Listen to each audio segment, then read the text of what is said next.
New details on the Cook County State's Attorney's handling of the original Jussie Smollett case. Judge Michael Tubman made the special prosecutor's full report available to the public today. The investigation into Cook County State's Attorney Kim Foxx and her office found, quote, major failure in the way this case was handled. WTTW News reporter Matt Masterson joins us now with more. And Matt, as a reminder for our viewers, this is probing why the state's attorney's office dropped that initial case so quickly without any admission of guilt for Mr. Smollett and very, very lenient conditions. So what are the big takeaways of this report? Right. So the report's initial findings were released about a year ago, but this gave us a lot more detail into what went into that dismissal back in 2019. And essentially, Webb's office found that there were substantial abuses within Foxx's office in making this move. It wasn't necessarily the product of any outside influence or some type of criminal misconduct, as had been speculated. It was still, as you said, some major failings that went in to this decision, including some false statements that were made to the public between Foxx and some of her attorneys. So while it wasn't so much a Foxx and Smollett issue, there was a lot of disarray that appeared to be going on within her office leading up to this case. Very briefly, Matt, what were those false statements? She made several statements about why the case was handled the way it was, that it was matching up with previous dispositions in her office, and her and one of the prosecutors in charge of the case, Joseph Magatz, both made comments to this effect immediately afterwards, trying to explain how this decision came to be so quickly after just within 3 weeks of this initial indictment being charged against Smollett back in 2019. And reading through the report, Kim Foxx is interviewed by the special prosecutor. She recused herself from the case, and then she tells the prosecutor in this probe she was surprised that her lawyers did drop the case in the lenient manner they did, and figured that maybe they were just trying to get Smollett out of town. So does that square with what the probe found?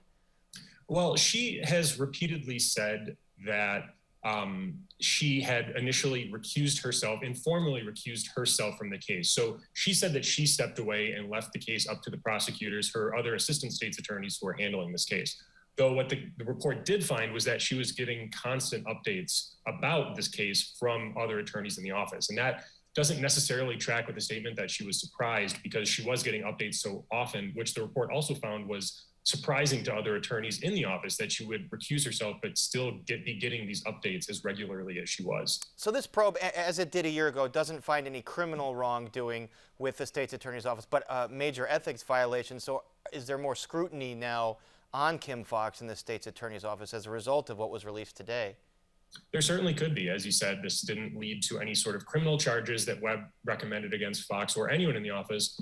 But he did say that he plans to send his findings to Illinois' Legal Disciplinary Office, the ARDC, and it's possible they could investigate this further and levy some sort of sanctions against Foxx or other attorneys who are handling this case. So it's possible that she could face extra scrutiny. Her office could face extra scrutiny. She issued a statement this evening saying that she respectfully disagreed about Webb's findings in regards to abuse of prosecutorial discretion, but she didn't make any mention in that statement. Her office didn't make any statement or any issue in that statement about the false statements that she and Magatz allegedly made, according to this report. I remember when Magatz talked to you, Matt, and talked to our outlet and other outlets about their rationale for dropping that case so quickly. Very quickly, what is next for Jussie Smollett himself? So he, of course, was convicted the week before last on 5 of the 6 disorderly conduct charges that Dan Webb's team eventually refiled against him. So with that case in the books, he is due back in court for the first time for a hearing next month.